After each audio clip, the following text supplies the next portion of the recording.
देश की आजादी को 76 साल हो गए। आज हम अपना 77वां स्वतंत्रता दिवस मना रहे हैं। प्रधानमंत्री नरेंद्र मोदी ने लाल किले की प्राचीर पर तिरंगा फहराया। इसके बाद उनका संबोधन हुआ। इन 10 वर्षों में अपने संबोधन में पीएम मोदी कई बड़ी घोषणाएं की हैं।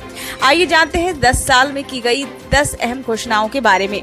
2014 प्रधानमंत्री के रूप में मोदी का पहला स्वतंत्रता दिवस भाषण था। भाषण के दौरान उन्होंने स्वच्छता के लिए स्वच्छ भारत अभियान शुरू करने की घोषणा की। इसके साथ ही देश में निवेश को आकर्षित करने के लिए मेक इन इंडिया पहल की शुरुआत भी की। घोषणा के अनुरूप प्रधानमंत्री ने 2 अक्टूबर 2014 को स्वच्छ भारत मिशन का आरंभ किया था। मिशन के तहत 2 अक्टूबर 2019 को महात्मा गांधी की 150वीं जयंती पर भारत में सभी गांवों, ग्राम पंचायतों, जिलों, राज्यों और केंद्र शासित प्रदेशों ने ग्रामीण भारत में 10 करोड़ से अधिक शौचालय का निर्माण करके स्वयं को खुले में शौच से मुक्त यानी कि ODF घोषित किया। वहीं मेक इन इंडिया पहल की बात करें तो इसने निवेश एवं नवाचार को बढ़ावा देने, बौद्धिक संपदा की रक्षा करने और देश में विश्व स्तरीय विनिर्माण बुनियादी ढांचे का निर्माण करने के लिए प्रमुख नई पहलों की शुरुआत की। इस पहल ने भारत में कारोबार करने की पूरी प्रक्रिया को आसान बना दिया। नई डी लाइसेंसिंग और ढील के उपायों से जटिलता को कम करने और समग्र प्रक्रिया में गति और पारदर्शिता काफी बढ़ी है।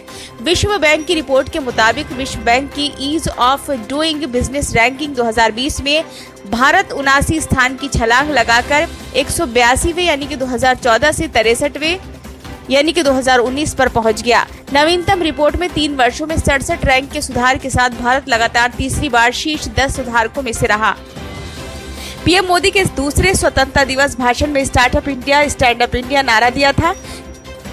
ये योजना 5 अप्रैल 2016 को शुरू की गई, जिसका उद्देश्य अनुसूचित जाति, अनुसूचित जनजाति और महिला उद्यमी को 10 लाख से 1 करोड़ रुपए तक बैंक ऋण सुलभ कराना है। 2019-20 में स्टैंड अप इंडिया योजना को 2025 तक बढ़ा दिया गया। अप्रैल में वित्त मंत्रालय ने बताया था कि पिछले 7 वर्षों में स्टैंड अप इंडिया योजना के तहत 1,80,000 से अधिक उद्यमियों को 40,000 करोड़ रुपए से अधिक के ऋण मंजूर किए गए। वहीं स्टार्टअप इंडिया भारत की एक प्रमुख पहल है, जिसका उद्देश्य देश में स्टार्टअप्स और नए विचारों के लिए एक मजबूत पारिस्थितिकी तंत्र का निर्माण करना है। इससे देश का आर्थिक विकास हो एवं बड़े पैमाने पर रोजगार के अवसर उत्पन्न हो। स्टार्टअप इंडिया 16 जनवरी 2016 को शुरू की गई थी। पहल की शुरुआत के बाद से देश में 28 फरवरी 2023 तक 92,683 संस्थाओं को स्टार्टअप के रूप में मान्यता दी जा चुकी है। आज भारत में दुनिया का तीसरा सबसे बड़ा स्टार्टअप इकोसिस्टम है। इस अवसर पर पीएम मोदी ने जीएसटी लागू करने की घोषणा की थी।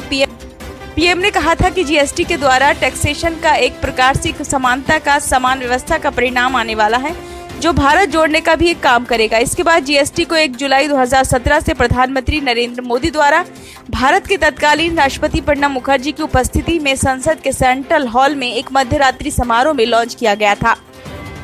सरकार की माने तो टैक्स चोरी पर लगाम लगाने की इसके प्रयासों और उपभोक्ताओं के अधिक खर्च करने की वजह से जीएसटी संग्रह जुलाई 2023 में 5वीं बार 1.60 लाख करोड़ के पार पहुंच गया। जीएसटी संग्रह का ये आंकड़ा अब एक नया सामान्य है। इससे पहले सरकार को जीएसटी के रूप में जून 2023 में 1.61 लाख करोड़ और मई 2023 में 1.57 लाख करोड़ की कमाई हुई थी। 2017 के स्वतंत्रता दिवस भाषण में प्रधानमंत्री ने कहा था कि इस वर्ष देश में भारत छोड़ो आंदोलन के 75 वर्ष और चंपारण सत्याग्रह की 100वीं वर्षगांठ है। भारतीयों को न्यू इंडिया बनाने के लिए दृढ़ संकल्प होना चाहिए। मोदी ने कहा था कि हम न्यू इंडिया बनाना चाहते हैं जो सुरक्षित हो, समृद्ध हो, शक्तिशाली हो, जहां सभी को समान अवसर मिले, जहां आधुनिक विज्ञान का दबदबा हो। स्वतंत्रता संग्राम हमारी भावनाओं से जुड़ा है। आजादी के दौरान हर कोई देश की सेवा कर रहा था।